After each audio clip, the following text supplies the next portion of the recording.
So week 11 of college football is upon us. Impossible to believe we're already here. And today we have got to break down what I believe to be one of the biggest games of the weekend. I think a lot of people out of disappointment aren't going to be as excited, but we have got to talk about Alabama taking on Ole Miss. I think this is going to be a very telling game. And to do so, I had to get Jonathan Lewis of College Football with Jonathan Lewis to come on, help me break this down. Jonathan, where can all the people find you? College football, Jonathan Lewis on YouTube, at College FB Lewis on Twitter. Yeah, awesome. Love your stuff. Thank you for being here. And All right. we've got to talk about Alabama Ole Miss, especially in light of Alabama's season this year. I know there's some comments Nick Saban has stated to the media that you have found interesting. I'm going to let you talk about that. But Yeah. where do you see the status of Alabama right now?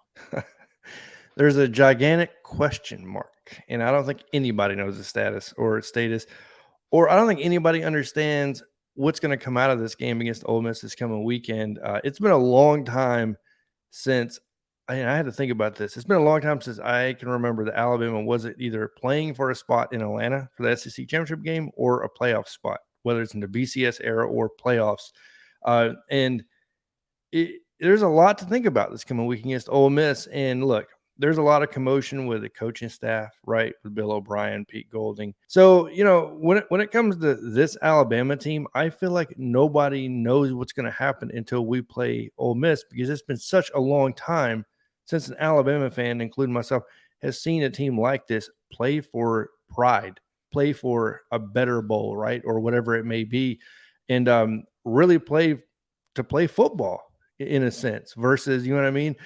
NIL deals, bowl games for playoff spots or SEC, whatever it may be. It's time to wipe the slate clean and let's just go out there and play football. For God's, have fun with it. You know what I mean? And I feel like that's been missing. The energy's been missing, because I personally do feel this way. I don't know how you feel about this. I'll definitely want your take on this. I feel like this team came into this year hyped up, supposedly wanting to win the national championship. Favorites came in. I believe they were the number one spot or number two. Can't remember off the top of my head. They had a lot of pressure put on them. This is the most pressure I've seen on an Alabama team to win in a very, very, very, very long time. And I felt like this is just one of those teams that cannot handle the pressure, whether it be coaching, which is what Nick Saban alluded to, the coaching staff not putting this team in the correct spots. And that was a very interesting thing. In case nobody heard the press conference from Monday, definitely go listen to it from Nick Saban. For the first time in a long time, he defended the players head to toe. He said the players are not responsible for this season. The coaching staff, including myself, referring to obviously to Nick Saban, it was their job for not putting them in the correct positions. Then he called out basically Bill O'Brien and Pete Golding, saying the offense wasn't put in the correct positions, the defense wasn't correctly schemed, like the play calling wasn't what it should have been, and it didn't match the talent Alabama has on the roster. That's saying a lot. That's because Nick Saban does not speak that way at press conferences. He does not criticize his staff like that piece by piece unless he's about to get rid of them, which is what he did with Lane Kiffin right before the national championship game, criticizing the play calling. So I think there's a lot to wonder, because if Bill O'Brien and Pete Golden feel like maybe they're out the door, what is their coaching going to look like this week compared to the past year, 3 years? There's a lot to take from this. There's a lot going on, and there's a lot of moving pieces at Alabama right now. And this could either unfold and become a disaster really quick, or the team can come together and make something out of it. The interesting thing here, though, is I love your point about what are we playing for? Yeah. Because for the first time in a long time, Alabama isn't in a position to linearly, at least, make an SEC championship. They're not in a position to linearly make a college football playoff. So with those things out of the conversation, what's the end goal? What are you playing for? And pride has got to be the answer. Yep. I think there's been a lot of takes out there that says this is the beginning of the end of the Alabama dynasty. And the thing I've continued to say is, guys, you got to show me first, right? Like, a few bad games isn't indicative of the sky falling. It's indicative of the season not going the way we expected. Now, there are reasons for that. I'm not excusing it, but I'm not going to believe that Alabama is doom and gloom until I officially see it. This is still a very talented program. I understand next year is a question without Bryce, without Will Anderson, without some of the veteran guys, but there's still talent behind them, right? There's still coaching changes that I believe will be coming. Alabama is going to be fine so long as the vision is still present, but that doesn't mean that things can't change or that they don't at the very least need to change. Jonathan, I completely agree with you. Coaching, and I said this Sunday morning. I did a rapid fire reaction of some of the games from Saturday, and it was like 6:30 in the morning. And I said it looked like you took a blindfold, put it on Bill O'Brien, spun him around, handed Oh him a my dart, God. and just told him to throw it in a general direction. And whatever play he hit, that's exactly what we're running. Doesn't matter what happened before, doesn't matter what happened after, and it Yep. certainly doesn't matter what the defense is lined up in. That's what we're doing, regardless. There's no rhyme or reason to it. There It is no just, stacking. I feel like, look, I don't know if this is the truth, truth or not. This is my opinion. Has Bryce Young propped up Bill O'Brien? I Has think the answer is Bryce, yes. yeah, is Bryce Young so talented that it's just masked the bigger problem, which Bill O'Brien's play calling. And yeah, when you watch an Alabama game, look at Steve Sarkisian, look at Lane Kiffin. There was consistency in the offense. We are still scoring a lot of points this year. There's no getting around it. We scored 42 on offense with Tennessee, the Tennessee game, obviously 7 off the turnover. But when you look at it, each drive is inconsistent from the other drives. There's no fluidity in the drives whatsoever. If we're running the ball well, we'll end up throwing 3 times in a row and giving the ball back, right? Putting the defense back on the field. It's almost like a struggle. Like you're crawling up the field. And by the time you score a touchdown, you're like, my God, it just seemed exhausting to get to the touchdown, right? Versus, like I said, with Steve Sarkisian, Lane Kiffin, and these other offensive coordinators, there was some momentum inside the offense. If Bryce Young is not having a backyard style game going on, we don't score points. If the play doesn't break down, him roll out or whatever he has to do to make an amazing play to score a touchdown, we're not scoring very many points outside of Jamar Gibbs, obviously being the athlete he is at running back and catching the ball, obviously. And once again, but what are we talking about? We're talking about talent overcoming the play calling, right? So at the end of the day, I've defended Bill O'Brien. I've defended Pete Golden. I've defended Nick Saban. But it starts at the top with Nick Saban. He's the one that writes these checks at the end of the day when you look at it to keep these guys on staff. And I think there's enough people now saying, hey, Nick, like we've given these guys years and years and years, and it's not panning out. Like Bill, I can't speak specifically on Pete Golding. I don't know really what the sentiment is on him. But the Bill O'Brien thing, I think that whole little venture is over. I really do. I would argue that the the Pete Golding venture is over as well. I think so too, yeah. And I said this on the video on Sunday as well. My fiance, she knows football, but not extensively. Twice during that game, Jonathan, during the fourth quarter, she looked at me and she said, I don't understand this. And I said, what do you mean? She goes, well, LSU's quarterback, you during the week, you were talking about how good he is at running the football. And I mean, he looks like he's been pretty good at it tonight. And I was like, yeah. She goes, so why is there nobody in the middle right there? Jonathan, not 3 plays later, we line up in the exact same thing on a 3rd and short. And what does LSU do? Imagine right that. Up the middle. Again. Yep. And she looked at me and she was like, why did they do that again? And I had former college football players over. I had some of my former roommates who I told you they played. We're all looking at, and we're like, we don't have an explanation. We don't know. To make it very simple, I'll put it this way. When you watched every offensive coordinator before this, if we were throwing the ball deep, it was to back the safeties off, right? If we were running the ball really well, the safeties would come up and then we'd throw deep. Things made sense. Lane Kiffin, Steve Sarkisian, they threw all those screens to the outside to stretch the defense out. Why? So we could run the ball more, right? Like not just inside the tackles, but, gap schemes and everything else you want to get into with that stuff. But everything had a purpose behind what we're doing. There's none of that. There is no, I'm throwing the deep ball to stretch the defense out or to back the safeties off because we're not running the ball. Exactly. Even when they are backed off. And then when they're coming up, we're still running the ball. It's like, bro, what are we trying to get at here? Like, what is that? And that to me is why we have no idea what the identity on this offense is, because you can't create one without cohesiveness, without their plan going on. And speaking on, I'll say this about Pete Golden. We have Will Anderson, we have Dallas Turner, and look, I won't get into Burrows, DJ Dell, Otis, you know what I mean? Henry Toto, Jalen Moody. I don't understand how you have that front 7 and you create almost no pressure. I'm not going to put it on a single player. It doesn't make sense how you're that talented. We saw what Will Anderson did last year. We saw what Dallas Turner did. Yeah. Exactly.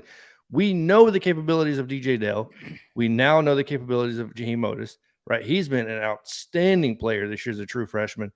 We know, in a sense, what Burrows is going to bring to the table, Byron Young and these guys. How you can't get pressure, it doesn't make sense, man. The Especially Tennessee with game. so much attention given to Will Anderson. That's the part that makes no sense to me. They're game planning for 31. Yep. And nobody else is breaking through. And it's not about talent because we saw what they were able to do. Exactly. They're talented. There's just no scheme. This scheme doesn't exist. It's just we have talent and we're going to rely on the talent to give us results. That's what these two coordinators are doing, in my opinion. Yeah. The talent's holding them up. It's propping them up. Now, here's the one thing I will say as we focus back into this weekend for Ole Miss. This is a game where I've seen some people, and even myself, whenever you initially hear, Ole Miss that has one loss on the year, right? Whenever you just hear Ole Miss has one loss, Alabama's a 12-point favorite, and you've watched Alabama play, you'd probably be sitting there and thinking, how in the world is Alabama a 12-point favorite? Alabama has not played consistently. Lane Kiffin is there, and Ole Miss is a team that has historically had Alabama's number. Whether they beat them or not, they've played them close a lot of times. But guys, that's where we have to get into what this Ole Miss team is. I like Jackson Dart, but he has not been a powerhouse quarterback throwing the football, getting a bunch of yards. He's been serviceable. He has been super efficient facilitating that run game, and their freshman running back, Judkins, is unbelievable. Fantastic talent. This Ole Miss offense is a much more run-heavy offense. In fact, if we look, Alabama is scoring more points per game. Alabama is not allowing as many points per game. And the only thing Ole Miss is really doing at a higher clip is getting more yards. So, Jonathan, whenever you look at this, this is an opportunity for Alabama to get a big bounce-back win. Do you think they're able to take it? Another thing that's got to be pointed out is Alabama historically has not played well at the Grove at Oxford. True. Some of our tightest games have been at Oxford. So yeah, when you look at this game, does Alabama win the game? I really do. Should Alabama fans go into this game thinking we're just going to win the game? Absolutely not. If we lose the game, am I surprised? Absolutely not. But Alabama does have a lot of things going for it. Ole Miss cannot stop the run to save their lives. They allowed 301 yards against Auburn. They allowed over 100 yards against Texas A&M. Then they allowed I think almost 200 or something like that against LSU.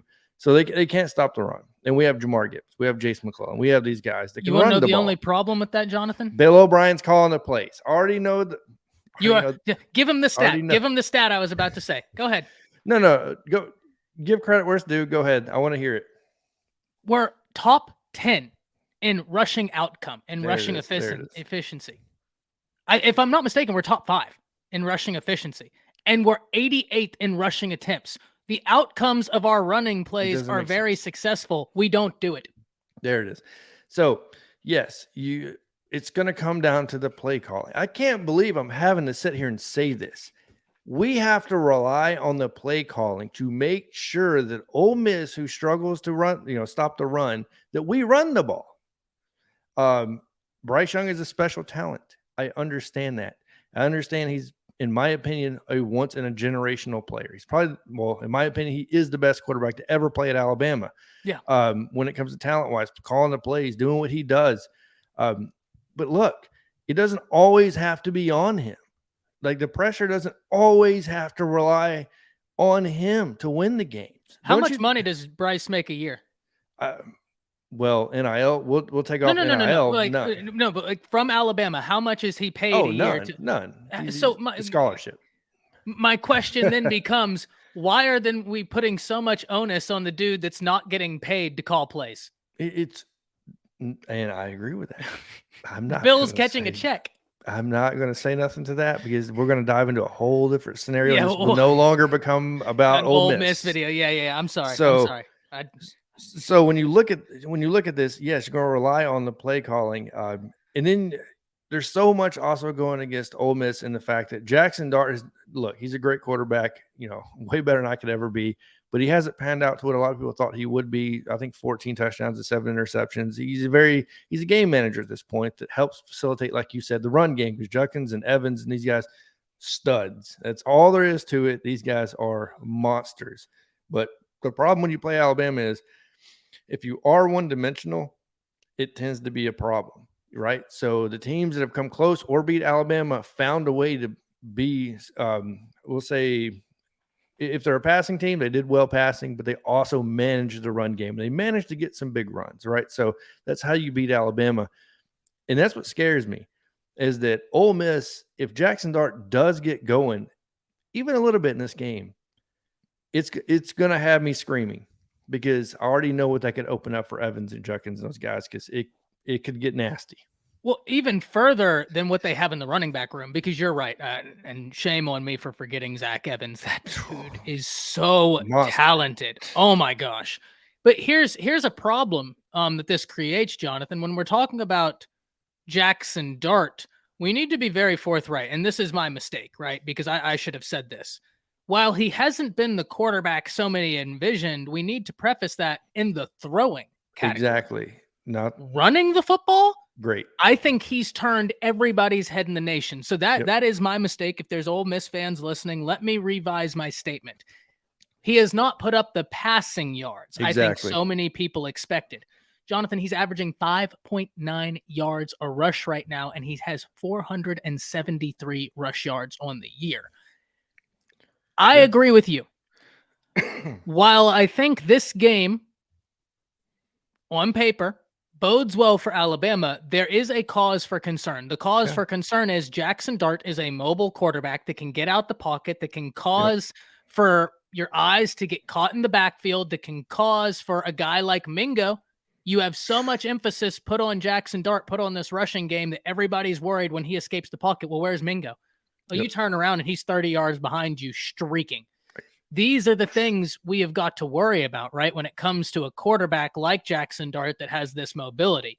So it's not out the realm of possibility to sit here and say like, oh, Ole Miss can't give Alabama problems. They have the ability to do so. Let's not make anything, let's not get it confused. Now, do I think Alabama can take advantage of the matchups here? Yes, but guess what? I didn't think LSU matched up well against Alabama. I didn't either. And look what happened. Well, there's this thing. It's called play calling. Yeah, you're right. But that's why I'm so concerned, because I think if we run the football, we're good. We can eliminate what it is they do. Running the football, Jonathan, it's this beautiful thing that happens when you do it successfully. You control the clock. What happens when you control the clock? Lane Kiffin is now taken out of the game. Exactly. Your defense rest. They can breathe on the field because they're not on the field all day. And now it's magical. And now Lane Kiffin, the brainchild of that whole team, is taken out of the game. Yeah. That's exactly what I want to do. And that's once again, that's what scares me. At the end of the day, if you're an Alabama fan and you're not worried about Ole Miss, if you're going to worry about anything, Lane Kiffin is on the sideline. Yeah. You know what I mean? So you have some cause of concern. You always have to be.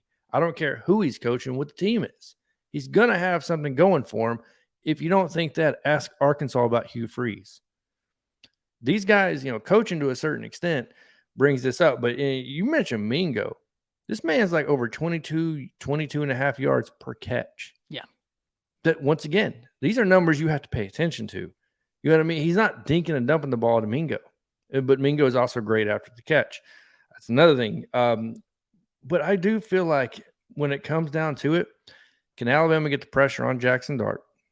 And it's just going to come down to Jackson Dart. He's the key, in my opinion, to this game. This will be how the game moves, how it goes, is if he comes out being efficient, throwing the ball, and successful with it, it's going to be a very tight game.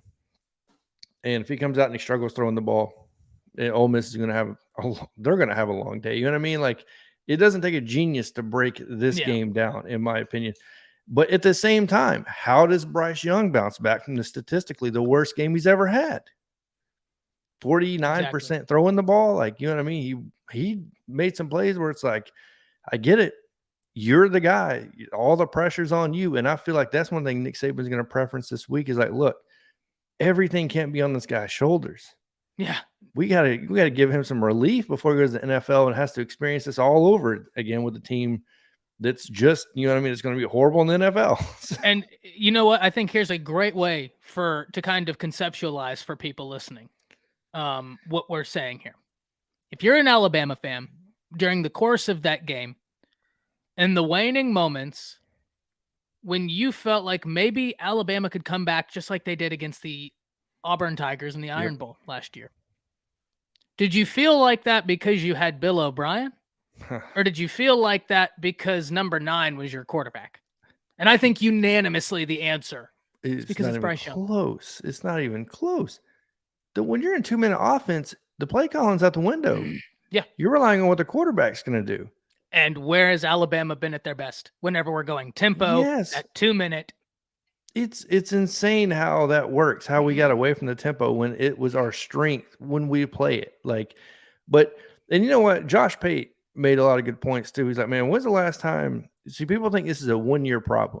This is a 2-year problem. No. We were talking about this in the offseason. Yes. In fairness, the first video you and I ever did together right before the season started, you and I were talking about the problems we saw with Bill O'Brien's play calling. Yeah. And it's carried over, guys. You know, I get it. Tennessee is a good team. It was in Knoxville. LSU is a good team. It was, night game, Death Valley. I understand all of those situations. You can't excuse Auburn being a dumpster fire and needing overtime to beat them. You can't excuse Florida being a dumpster fire last year and doing what we had to do to beat them. Look, the close game against Tennessee and LSU, whatever. I can handle a loss to Tennessee. Sure. 15 years, they're due. They have a great team. It's a great team. LSU doesn't. That one doesn't even make me really that. Brian Kelly has done a great job year one. Let's give him his roses. Exactly. You know what I mean? And their quarterback, Jaden, like he's progressed so much. Like, you know what I mean? So I can understand those losses. I can't understand the close games against A&M. I can't excuse the loss to A&M. I can't excuse going to overtime against Auburn, even though we won. I can't excuse, you know what I mean, barely beating out Arkansas, it seems like every single season, barely beating out Florida when it wasn't needed. Like so much, so many times. I used to sit back and watch Alabama games, and by the third quarter, I'm like, okay, we got the game in hand. Why? Because I know the play calling will dictate that. Now, your third quarter and you're up by 17, you're like, okay, let's hold on to the lead. Yeah. That shouldn't be the issue. Like, and it all goes back to where we start this video off talking about there's a path Alabama has to victory here. Ole Miss really struggles stopping the run. Alabama has got the ability to run on anybody. Look at how efficient they are. But even though they're a top 10 team in rushing efficiency in all of college football, they rank 88th in carries. We'll run the ball like 12 times in this game. Watch. We have an offensive line that struggles in pass blocking, is better in run blocking, yet we ask them to pass block more than we ask them to run block. We have wide receivers that are young, that are struggling, trying to learn, and we ask them to go out there and carry the offense more than we ask them to have the most efficient part of our offense. I don't get it. And to speak on that even more, it's not that we just have young receivers. We have young receivers with bad play calling that have to literally make up things as they go with Bryce Young because he has to make things up as he goes. So you're relying on Bryce Young to be consistent with the receivers on broken down plays, I would say about 50% of the time. There's a problem with that. That shouldn't happen. It's odd that a lot of the times I feel more comfortable in Alabama getting a successful play when Bryce breaks the pocket and the play breaks down. Yes. Why is that? It's because in that moment, everything else has been taken away and it's up to Bryce to freestyle and do something. Guys, in college football, you should never have the feeling that when we eliminate the offensive coordinator, we're in a better position to gain a positive outcome.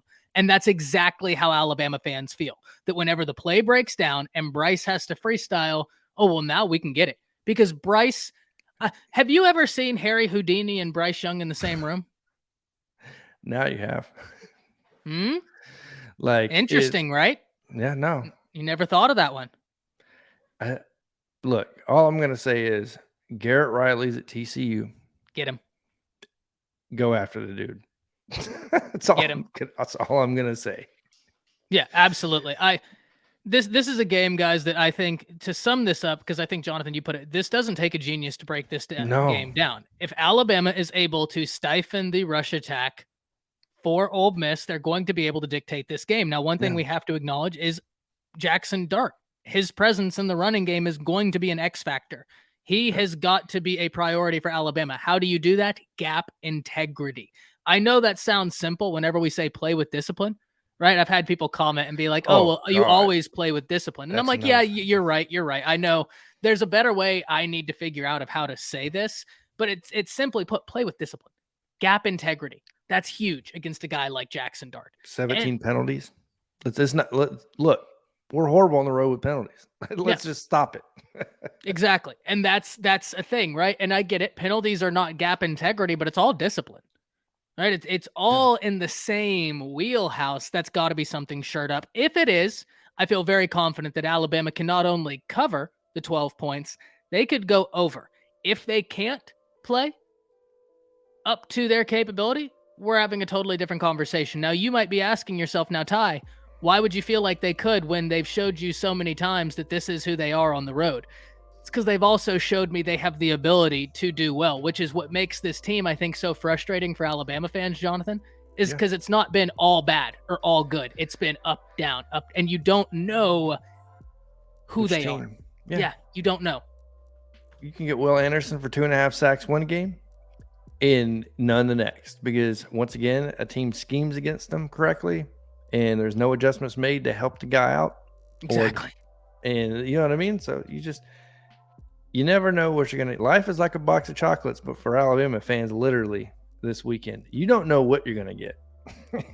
So life is like a box of chocolate that someone handed you and you're Helen Keller. You have zero clue what you're grabbing. Good luck. So, yeah. Jeez. All right, man. Well, thank you for joining me. Let the people know where they can find all of your great content. College Football Jonathan Lewis on YouTube, and then at College FB Lewis on Twitter. Yeah, always a great time having you on. But thank you all for joining us. If you have any questions about this game, drop them down in the comments. We'll be covering it on the live stream Friday, 5:30 Central Standard Time. Until then, we'll see you.